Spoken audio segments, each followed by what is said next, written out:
Olá pessoas, eu sou a Natasha, este é o Redemunhando e hoje eu vim mostrar pra vocês quais foram as minhas leituras do mês de novembro.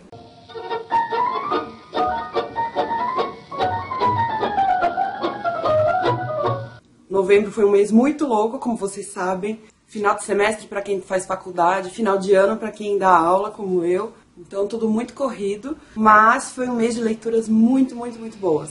Começando por um livro que eu amei, o primeiro que eu finalizei nesse mês, O Estrangeiro, do Albert Camus, pela editora Record. Esse aqui é um clássico, eu estava dando existencialismo no segundo ano, e eu sei que o Camus é existencialista, eu estava esperando uma história um pouco mais teórica, assim, uma coisa um pouco mais de não ficção. Mas não, é a história de um homem chamado Meursault, argelino, assim como o autor, e esse protagonista se vê envolvido numa situação muito esquisita, que é, meio que sem motivo, ele mata um árabe. Esse é o termo que ele usa, mata um árabe. E o Meursault, ele é arrastado pelas circunstâncias, enquanto assiste a tudo profundamente entediado. Em certos momentos, meio perdido, meio alheio às coisas que estão acontecendo. Eu acho que por isso o nome é O Estrangeiro, como se ele fosse alguém perdido.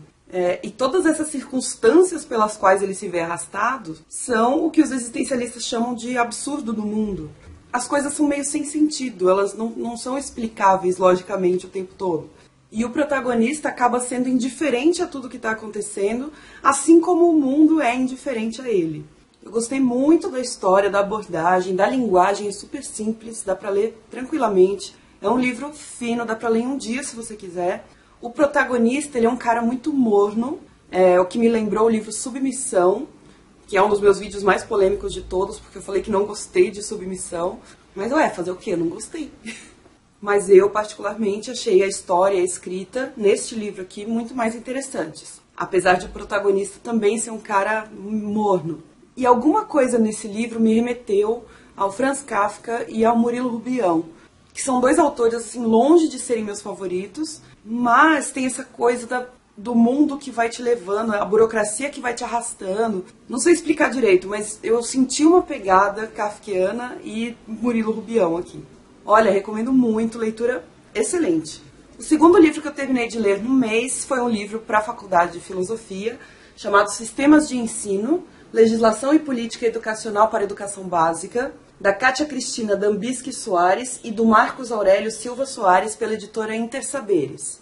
Esse é um livro que vai falar sobre o funcionamento da educação infantil, do ensino fundamental, do ensino médio, cita por cima a questão do ensino superior, mas eu achei um bom livro resumo, um manual. Todos os que eu tenho que ler para a faculdade, ele é como se fosse uma apostila, então ele não é aprofundado, mas esse aqui eu achei melhor do que os outros que eu li antes. Eu achei mais bem organizado e me deu uma boa ideia da legislação que regula o ensino básico no Brasil, a questão orçamentária, que era o que a gente estava vendo na disciplina. A terceira leitura foi o livro Como Água para Chocolate, da Laura Esquivel. Eu li no formato de e-book. E quem viu os meus vídeos do mês passado, de leituras e de book haul, sabe que eu estava procurando leituras mais leves, um pouco mais romanceadas, no sentido de romance romântico. E eu já tinha tentado começar a ler esse livro, Como Água para Chocolate, antes, mas a leitura não foi pra frente. Dessa vez, assim, rolou super bem, eu adorei o livro. É um livro de 1989, a autora é mexicana, se passa no México, e é um livro que mescla a história dos personagens, especialmente da protagonista, chamada Tita, com receitas e com o ambiente da cozinha. Então a Tita é uma menina que nasce na cozinha, ela nasce chorando por causa das cebolas, e ela é criada, ela vive na cozinha o tempo todo, cozinha super bem. No livro, inclusive, existem receitas intercaladas com a história, receitas típicas mexicanas. A Tita vive numa casa com sua mãe, suas irmãs e suas funcionárias, sendo que a mãe da Tita é uma pessoa extremamente autoritária e violenta, agressiva.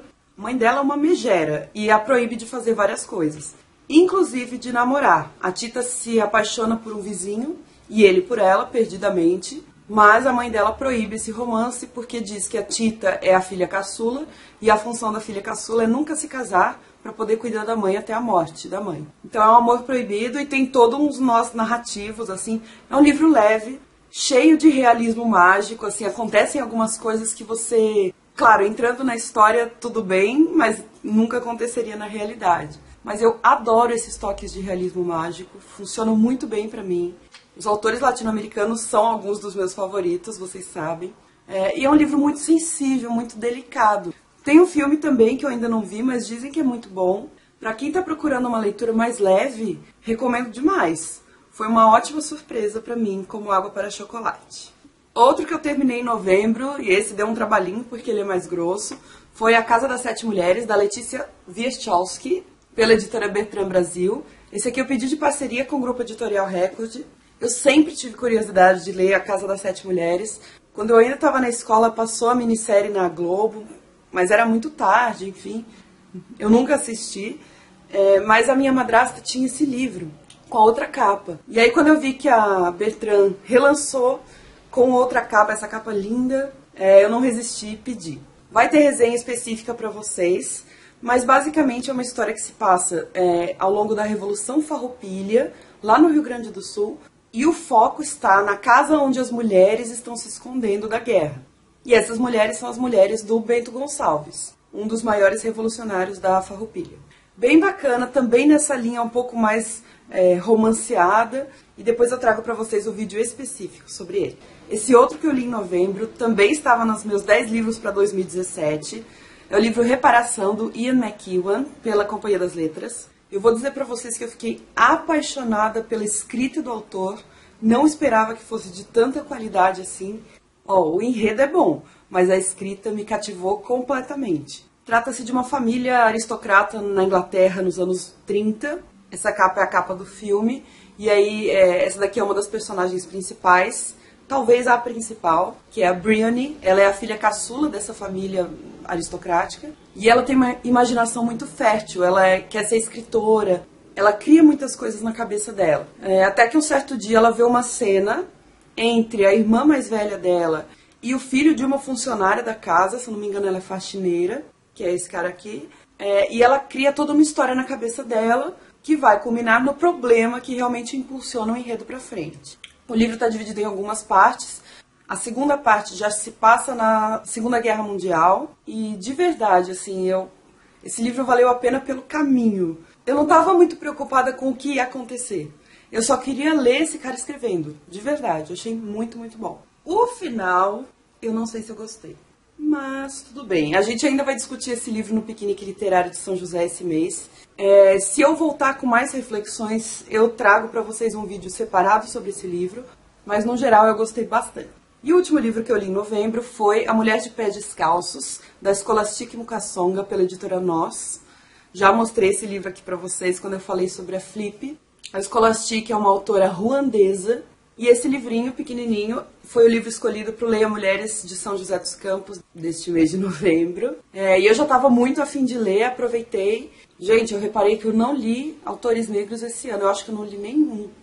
Não, acho que eu tinha lido uma só. Foi a Alice Walker. E aí, mês da consciência negra, falei, gente, como é que eu pude deixar passar isso? Então eu peguei o da Scholastic Mukasonga também com esse intuito. Mas ano que vem eu vou ficar super de olho nisso, assim. Eu vou ver se eu consigo pelo menos um autor negro ou uma autora negra por mês. E esse livro é um livro sobre a mãe da Scholastic, que morreu naquele massacre em Ruanda dos Tutsis pelos Hutus. A família dela era toda Tutsi e a família dela inteira morreu, só sobrou ela.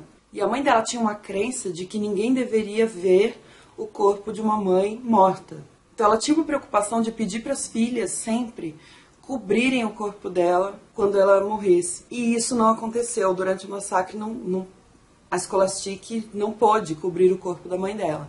Então ela diz que esse livro é uma mortalha para a mãe. É um livro bem forte, é um livro que fala muito da cultura Tutsi. Eu gostei demais de saber, porque é algo com o qual a gente não tem contato. Se fala de Tutsi, é para falar do genocídio e não para falar da cultura. Estou pensando também em fazer um vídeo separado sobre ele. Livro muito bom, também está recomendado. De verdade, novembro foi um mês de leituras incríveis. Espero que dezembro continue assim. Está rolando maratona literária agora em dezembro. Se você não viu o vídeo, vou deixar nos cards e na descrição.